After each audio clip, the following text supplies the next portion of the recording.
The enemy is the blood inside them. The enemy is the growing up to be a Jew that could become dangerous.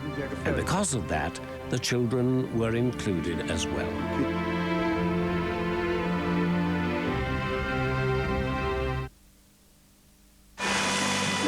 In the 19th century, near Eden, man and killer whales formed an extraordinary relationship. By working together, humans and killers could take on the largest whales on Earth. This partnership lasted 100 years. It's one of the great mysteries of the whole killer whale story, why the killer whales protected humans in Eden.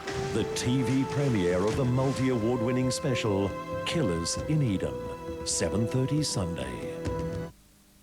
Like a couple of old English explorers, we started fly fishing up the valley. Whether it's near a lake or an ocean, a stream or reef, there's always a river somewhere. Series 1 and 2 available for the first time on DVD. Eventually, we ran out of road. Time to start walking. Journey with Tom Gleisner and Rob Sitch as they travel the world in search of exotic waterways. The DVD box set of A River Somewhere, including CD soundtrack, from ABC shops, centres, retailers and online. She was a young woman with dreams. We're going to have a baby. But when they were broken, she went wild. He was a man obsessed. I was your guardian angel, watching over you all the time. He couldn't bear losing. Will you marry me? How could you betray your guardian angel? He made a decision. What does he feel now about Kerry? The Bill, Kerry's story, 9:10 Saturday.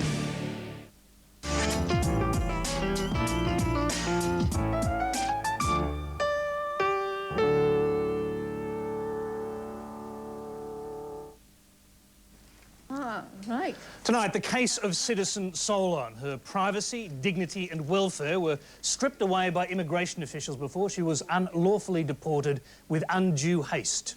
This is a report that describes how this government now administers immigration in the following words: failure, inexcusable, catastrophic, dereliction of duty, shameful episode, inaccurate assumptions, defying common sense and decency, and dehumanised. But the minister refuses to take the blame. I've got a job to do, and that's to fix it up, and that's what I'm going to do.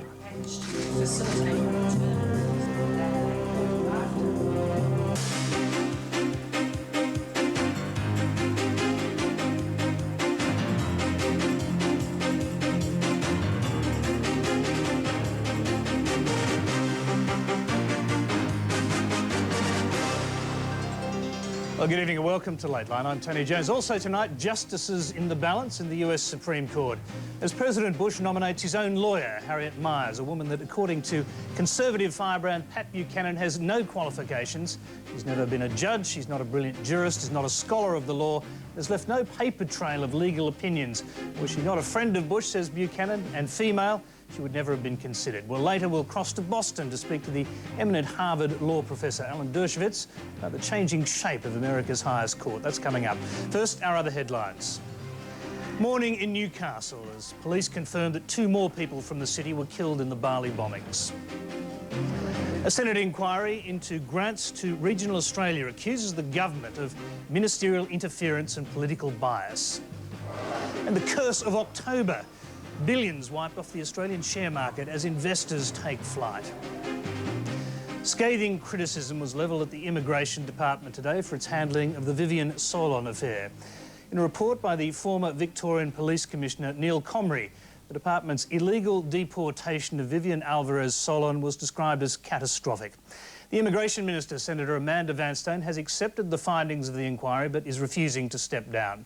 Vivian Alvarez Solon is now preparing to return to Australia from the Philippines. Sally Sarah reports from Canberra. Immigration Minister Amanda Vanstone took a deep breath as she prepared to respond to the report.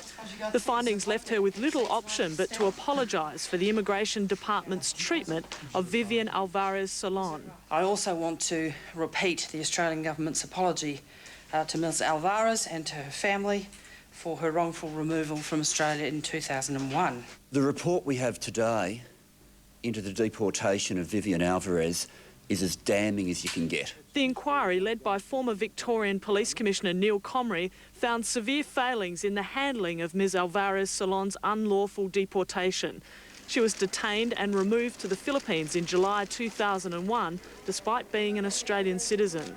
The report found the overall management of the case can only be described as catastrophic.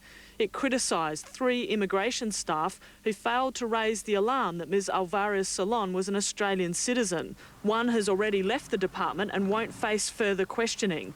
Senator Vanstone admits the other 2 could also avoid disciplinary action. If they resign too, they can escape any further investigation. That's right. The report expresses serious concerns about the culture within the Immigration Department.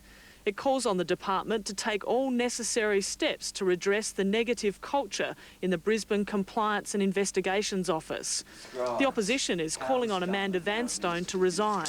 It believes that negative culture was a direct result of the government's Get Tough approach to immigration. Make no mistake, this culture did not begin independently with 3 public servants. The report was also critical of Lateline for naming immigration official Barbara Sue Tin during a report on July the 25th. She was reported to have discovered that a mistake had been made 2 years before Vivian Alvarez Solon's wrongful deportation was made public.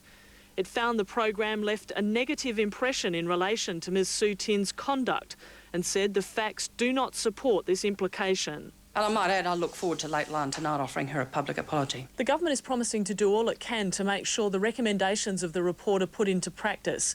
Senator Vanstone has announced a $230 million 5-year plan to reform the department, but she can't guarantee that this case will be the last. The government says it will pay compensation. Well, we've indicated that we'll entertain a compensation claim and that we'll settle it fairly and expeditiously. Senator Vanstone's predecessor, Philip Ruddock, denies he's to blame for the case. Do you take any responsibility for the criticisms when you were there? Ms Alvarez Solon is preparing to come home. Her lawyer is hopeful the release of the report will allow her to get on with her life. We're finalising arrangements with the federal government, and we're hoping that they'll be concluded very quickly now, that Comrie's been handed down, and that Vivian will be returned in a matter of weeks, if not days. The Immigration Department has issued its own apology and says it's learned from the mistakes of the past. Sally Sarah, Lateline. Well, it was this program that first revealed the whereabouts of Vivian Alvarez Solon 4 years after she was wrongfully deported. Hamish Fitzsimmons traces the history of how the case unfolded and how Ms Solon was located in the Philippines. Vivian Alvarez Solon's ordeal began on the 30th of March 2001 when she was found disoriented in a park in the northern New South Wales city of Lismore. From there, the woman who gave her name as Vivian Alvarez was treated in a number of hospitals for a spinal lesion. Eventually, she was taken to a Brisbane motel after immigration authorities decided she was an illegal non-citizen and, despite her medical condition, fit to travel. It would appear she was stable and was capable of walking with a walker. The Comrie report reveals she was held in the motel under guard for a week. Her privacy, dignity and welfare were compromised by the fact that she was guarded in this room at all times by 2 contracted security guards and had no access to the medical facilities available to people held in immigration detention centres. But Vivian Alvarez Solon was an Australian citizen and had been since 1986. She'd been married to an Australian and had given birth to 2 sons. She'd been in and out of medical health services since 1995 and had a minor criminal history resulting in police fingerprints and photographic records. Despite all this information being available to the Immigration Department, officials failed to identify her true status. The Comrie report is damning. A number of opportunities, if taken, could have led to Vivian being identified during the period of her involvement with Miers from 2 April to 20 July 2001. Had these opportunities been pursued diligently, Vivian should have been found to be an Australian citizen.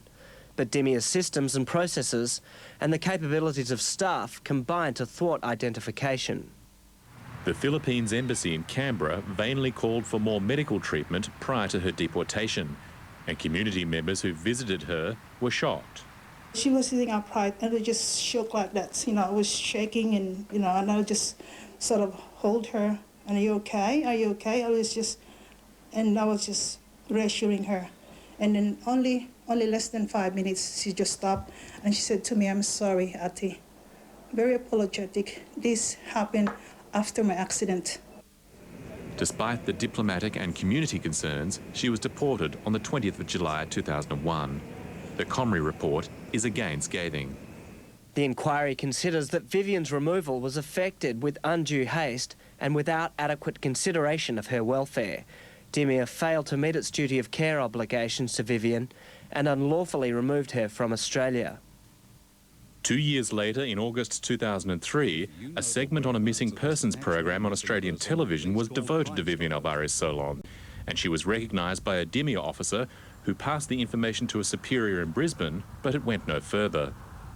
The Comrie report is particularly critical of the failure of 3 Miers officials, despite tip-offs from a number of sources, including Vivian Alvarez Solon's former husband, to act over the wrongful deportation.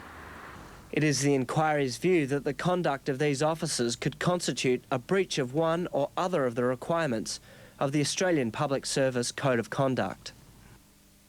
Then in May this year, Lateline revealed an Australian had been wrongfully deported. Vivian Alvarez Solon's family didn't know if she was dead or alive. Why wasn't I informed about this? So, I mean, if I was informed, then we could have fixed it straight away. Nothing like, nothing. There's nothing, actually, yeah. They called me up a couple of times, but now that the time has come for them to say, look, finally we found something. We've deported her, at least, but nothing like that. But she had been recognised from the Lateline report by a priest watching satellite TV in the Philippines. It's really a miracle. About 9 o'clock, I saw I switched on the news, and it was her case, and they mentioned her name. And they mentioned a woman who'd been 17 years in Australia and had an accident, and they said Vivian. As soon as they said Vivian, I said, that's our Vivian. Her family was relieved she'd been found and outraged at her treatment. Being located, being found, does not exonerate anybody from answering as to what had happened. In the first place, there are questions like, why was she deported in the first place? She was an Australian. There are questions to be answered.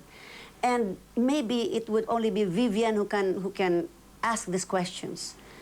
Vivian Alvarez Solon remains in the Philippines tonight as the battle for adequate compensation from the federal government continues.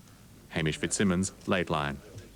Indonesian officials have now confirmed that a Newcastle couple are among the dead from the weekend's bombings in Bali.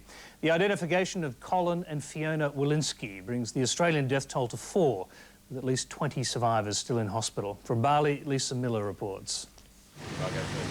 Australian officials are still at the Bali morgue helping to identify the remaining victims of Saturday's bombing. Indonesian police confirmed late today that they've identified the bodies of Colin and Fiona Wilinski. While it was always expected, the news has added to the distress already being felt in their hometown of Newcastle, where this evening a special prayer service was held for all of the victims.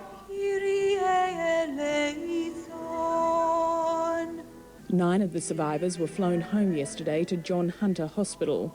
The total Australian death toll from the bombings is now 4. There are still those in the community who don't realise the gravity of this, because what's happened is that young people are affected and we need to help them get their lives back in order. Some of them have got to do that without their parents. They need special help. That help will be available. 5 of the Australians injured remain in hospital in Singapore. The mother of a 16-year-old Bustleton schoolboy killed in the blast spoke to the media for the first time about the loss of her son. We're devastated to have lost Brendan, and we'll honour and cherish the memories we have of him forever. He was a beautiful boy, a great sportsman, a compassionate and caring person.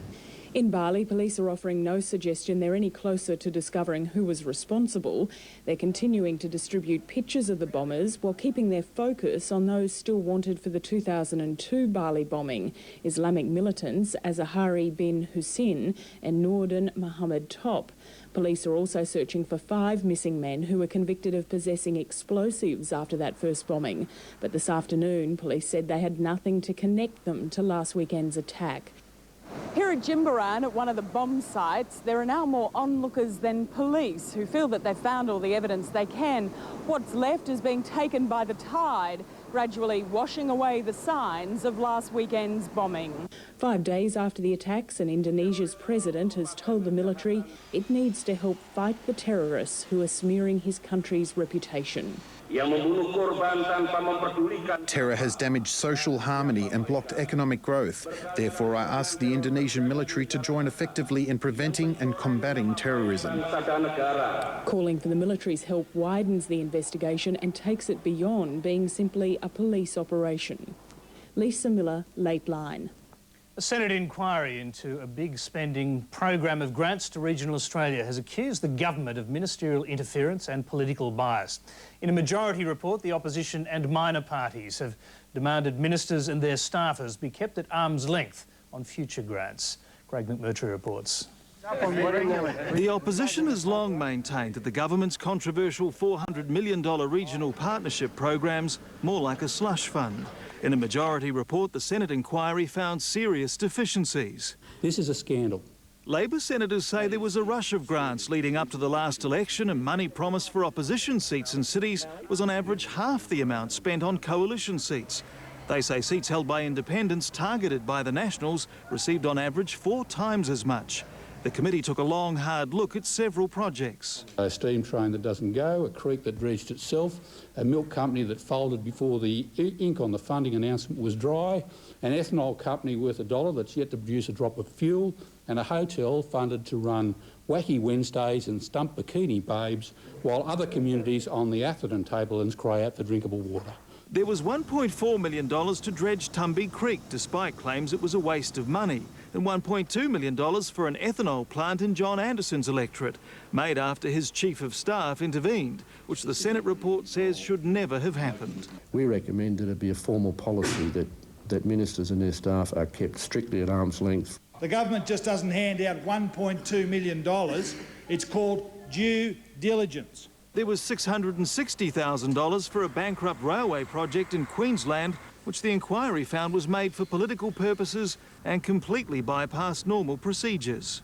The opposition and minor parties called for future grants to be vetted by area consultative committees, for regular reports to Parliament and for the National Audit Office to be called in. Government senators disagreed. They have showed contempt for regional Australia. But everyone wants the program retained. Craig McMurtry, Lateline. The Australian share market has recorded its biggest 2-day fall in 4 years. The losses follow a pattern set in the United States this week, after signals from the US Federal Reserve that it's worried about inflation. Rachel Carbonell reports. The Australian share market has lost about $40 billion in 2 days. The ASX 200 and the All Ordinaries fell by more than 2% for the second day in a row. The falls follow similar declines in the United States, which happened after US Federal Reserve officials touted another interest rate rise to protect against inflation.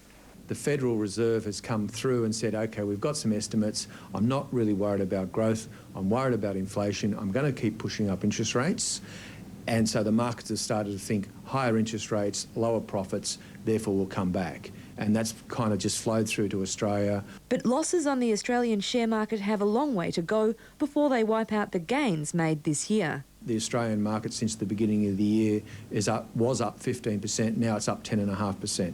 So you need to put these things in context. It's those that have gained the most that have lost the most. The stocks that did the most work on the way up, everyone knows the magnificent 7 stocks accounted for so much of this year's performance. Those are very much at the forefront of the falls, which includes headline stocks like Macquarie Bank and Babcock & Brown, but also stocks like the resources, everything that's performed fabulously just recently. Many analysts say that while inflation fears in the United States may have sparked the falls in Australia, it's also been an excuse for shareholders who wanted to cash in on the market's recent record run. The lemmings have assembled themselves on the cliff over the period of the last 3 years, and it seemed in the last couple of days a lot of them decided to jump off. Fund manager Perpetual declared last week the market was overvalued. The market's had an exceptionally strong run over the last couple of years. It's up over 20% each year for the last 2 years, and that's only happened about 4 times in the last 100 years. So it really has been an exceptional run. But few are prepared to predict if the falls are likely to continue, only that there's still plenty of fat to lose. If the market fell between 5 and 10%, I don't think that would be the cause for panic. Short-term stock market investors will be the worst hit. Most analysts see the events of this week as a correction that had to happen, rather than the start of a crash. Rachel Carbonell, Lateline.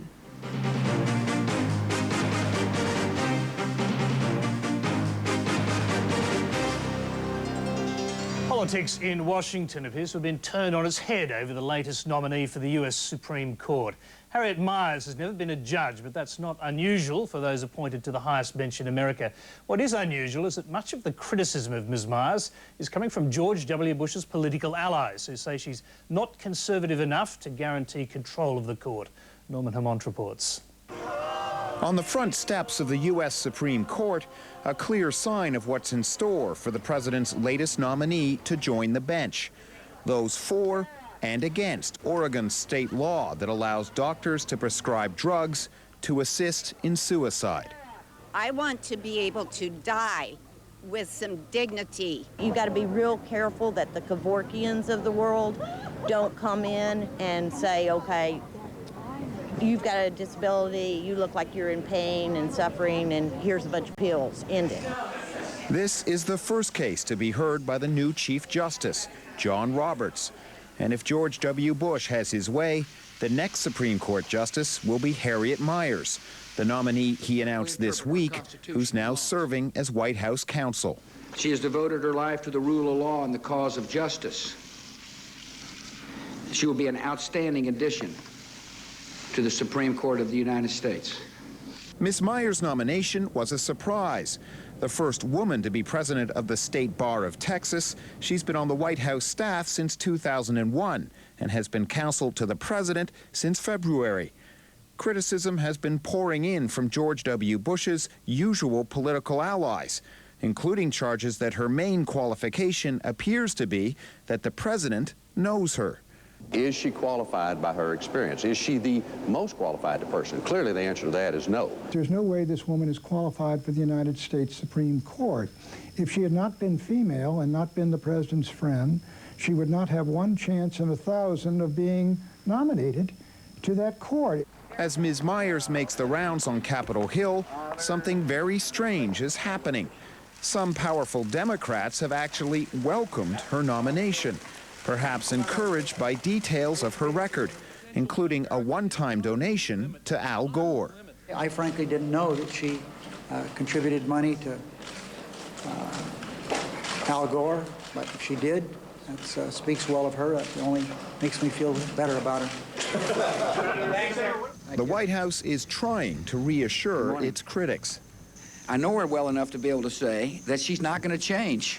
I am sure the president believes that she is the right kind of nominee. It's just that he has no control over the nominee once she is confirmed and on the bench. And if conservatives aren't convinced, their passion for George Bush could fade, and Republicans could pay the price. Norman Hermont, Lateline. Well, Alan Dershowitz is arguably the highest profile lawyer in the United States. He's professor at the Harvard Law School, specialising in civil rights and criminal law. He runs a successful criminal practice and he's found time to write more than 20 books. And he joins us tonight to talk about the changes taking place at the US Supreme Court. Thanks for being there, Alan Dershowitz. Thank you. Now, something extraordinary truly appears to be happening with the president's latest nominee to the Supreme Court. You've got right-wing Republicans up in arms and Democrats quietly supportive. What's going on? Well, we're seeing very great politicization of the Supreme Court. Judges are supposed to be picked because they are the greatest lawyers of their age. And there was a time when judges were picked for the Supreme Court based on that criteria. Today, everybody wants to know how they're going to vote, particularly on abortion decisions or death penalty cases or right to die with dignity cases. And litmus tests are being proposed by both parties. The Democrats are remaining silent because they could have gotten worse. They could have gotten an extreme right-winger with long credentials on the right. Republicans are upset because it's a stealth candidate. They really don't know much about this woman, and they're saying, we want somebody who's more conservative. Now, when Roberts, the previous nominee, was being appointed, they said, we don't care about ideology, and the Democrats shouldn't care about ideology. We only care about competence. The problem with this woman is that she doesn't have a lot of competence. She doesn't have any real track record, the way Roberts did, of high competence, and she's, quote, untrustworthy as a right-winger, so some of the Republicans are very nervous. When is the last time that someone with so few actual qualifications was appointed to the Supreme Court? Well, actually, I think you could probably say that Sandra Day O'Connor, who she's replacing, didn't have much in way of qualification. She was an intermediate appellate court judge. She had been a politician in Arizona. She was highly rated as a law student many years earlier at Stanford Law School, top of her class, whereas Harriet Miers was not the top of her class and went to Southern Methodist, which is not an elite law school. Harry Truman, back in the 1940s, picked a bunch of cronies who were very mediocre.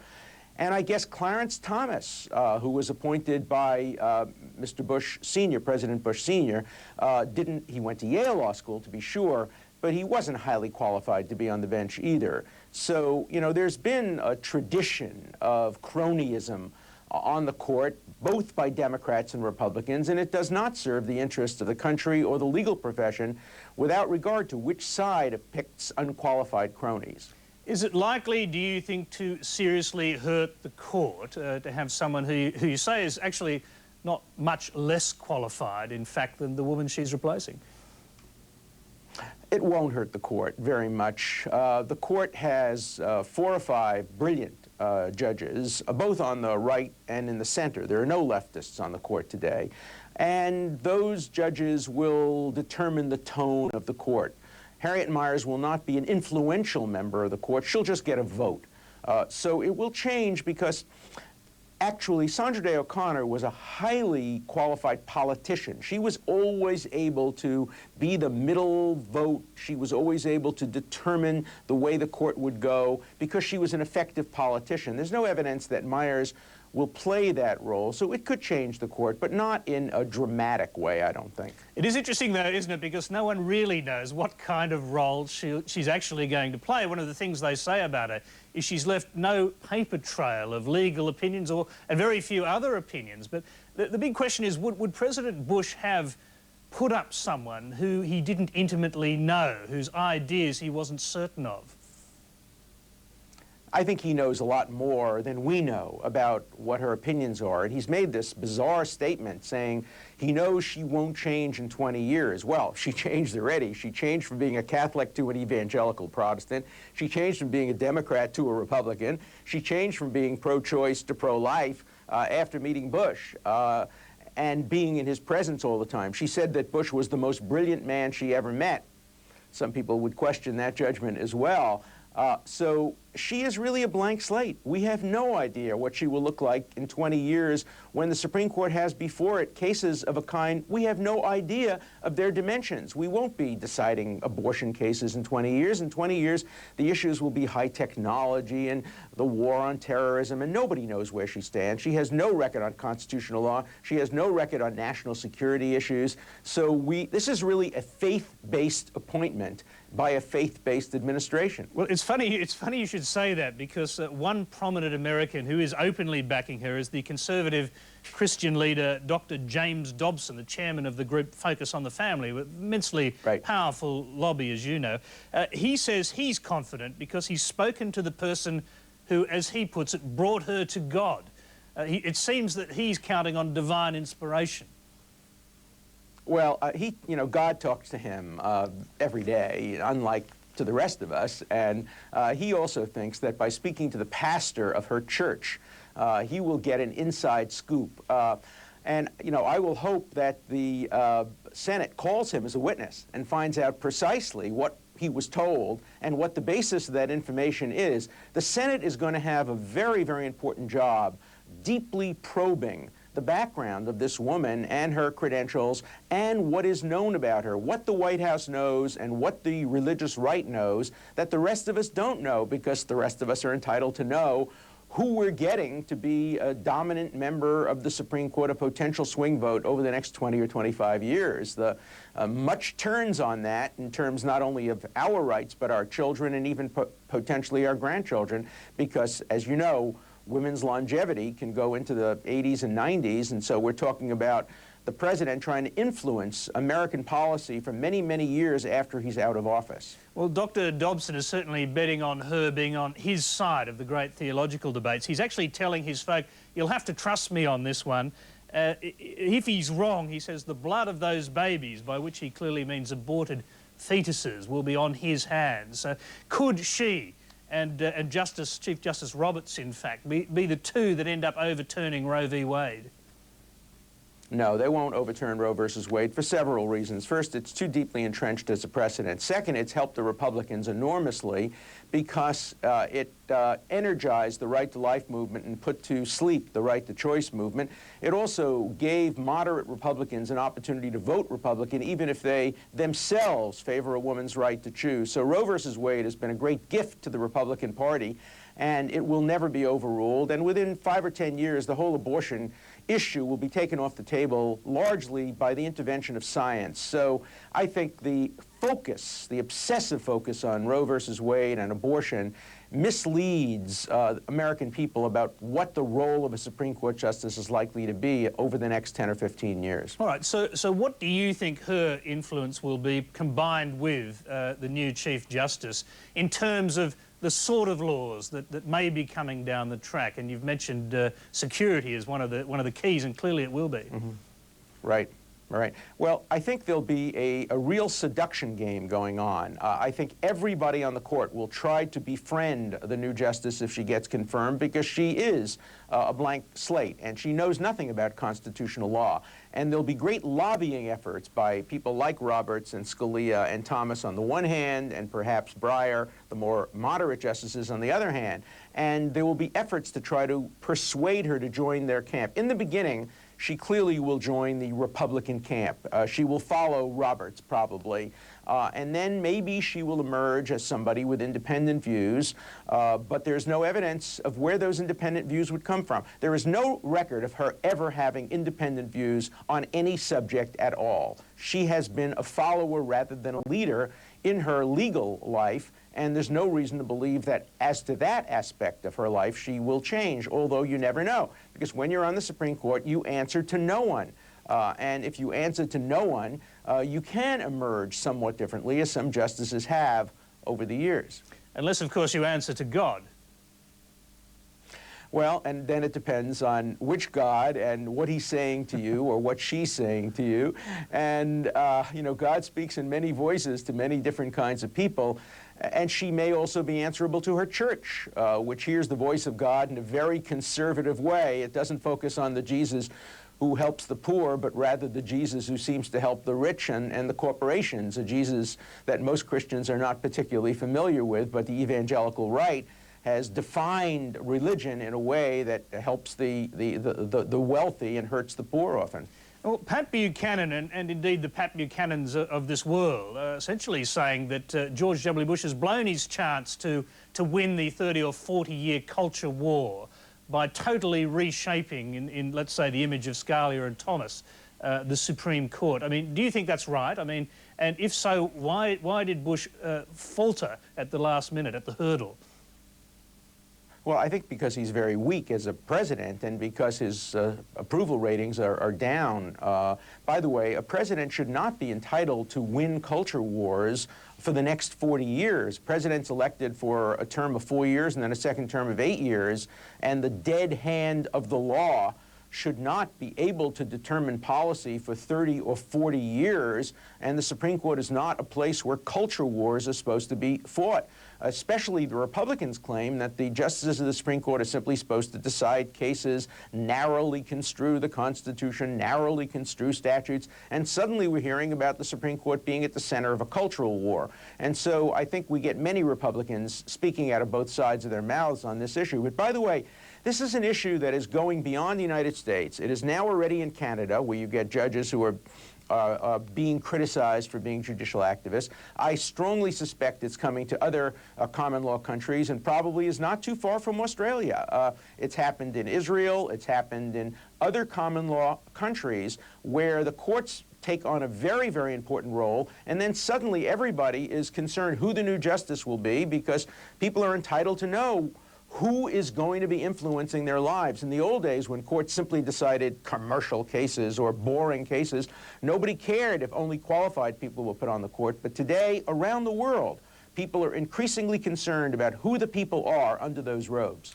All right, let's last one final quick question, because we are unfortunately running out of time. But I'd just like to ask you to contemplate what actually might change. Let's say she is wooed over to what is effectively a Republican camp inside the High Court. What could change in American law? What major changes could there be in the coming years? I think the biggest issues would be the separation of church and state, the high wall of separation which has characterized America over the years, in which all people are equal without regard to whether they are religious or not, could come crumbling down. And America is becoming an increasingly religious country, an increasingly fundamentalist country, and that wall is a very important protection for those who don't share fundamentalist views. Second, the issue of the war against terrorism, how to strike the appropriate balance. Does the president have unilateral authority to go to war? Does he have authority to invade Iraq? Does he have authority to take action against Iran for its nuclear facilities without Congress? The centralized presidency is going to be very, very important. And then there are social issues like assisted suicide, which was argued yesterday in the Supreme Court, the stretch of federal power in relation to state power. These are all very important issues. And then modern technology. How do we regulate technology? Where do freedoms end and property rights begin? These are all very, very important concerns that will be on the docket of the Supreme Court over the years. Alan Dershowitz, thank you so much for the depth of that analysis, and we'll have to leave you there. We are out of time. It's been a pleasure to talk to you. My pleasure. Thank you.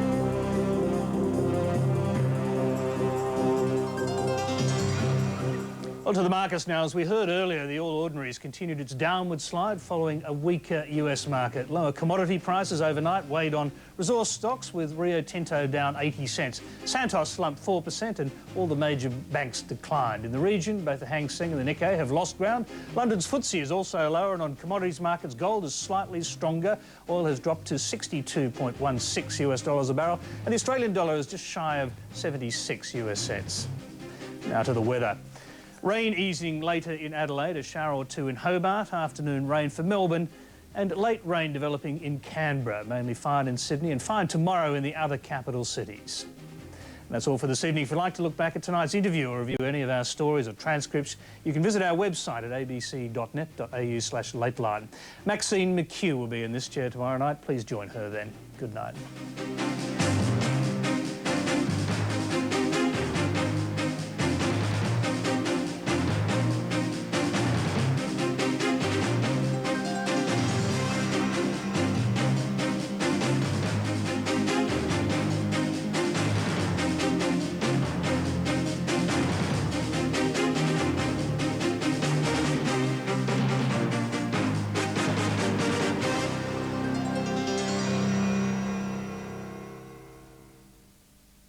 Incest, sex, and sordid descriptions of bedrooms. She crafted the world's sharpest fictions. This woman was indeed Agatha Christie. But the greatest mystery of all... Agatha?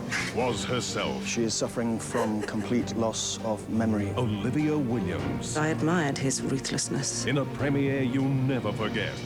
Piece together the puzzle. Have you ever studied the subject of amnesia? I can't remember. Of Agatha Christie, A Life in Pictures, 8:30 Sunday. There's no business like show. The musical blows the dust off your soul. And unless you can make money, it don't count. The stunning production of Broadway, The American Musical, is now available on DVD. Never put your own money in the show. The lights of Broadway have always been irresistible. Celebrate 100 years of musical theatre on DVD and CD from ABC shops, ABC centres, retailers and online. A wedding and 2 funerals. He is dead. Dead? Keep the village gossips busy. A violent end to an immoral life. Everyone's got something to hide. Did he ever mention being in possession of a manuscript? But it's music to the ears of our duo. Did he have any visitors? Only Laura Croft. Where were you around midnight last night? Yeah, bingo. Classic whodunit action in Midsummer Murders, 7:30 Saturday. How well did you know? The evil games have begun. The only problem is there's 2 of us. The past is becoming the present. We found a family who only wanted 1 baby. Carol was taken, Helen wasn't. We have a witness. He's seen a woman leaving his building. As the team peel away the layers. I thought you were my friend. I am your friend. To get to the truth. Get out. Do you hear me? Get out! Will good triumph over bad? 9:25 Friday. Sea of Souls.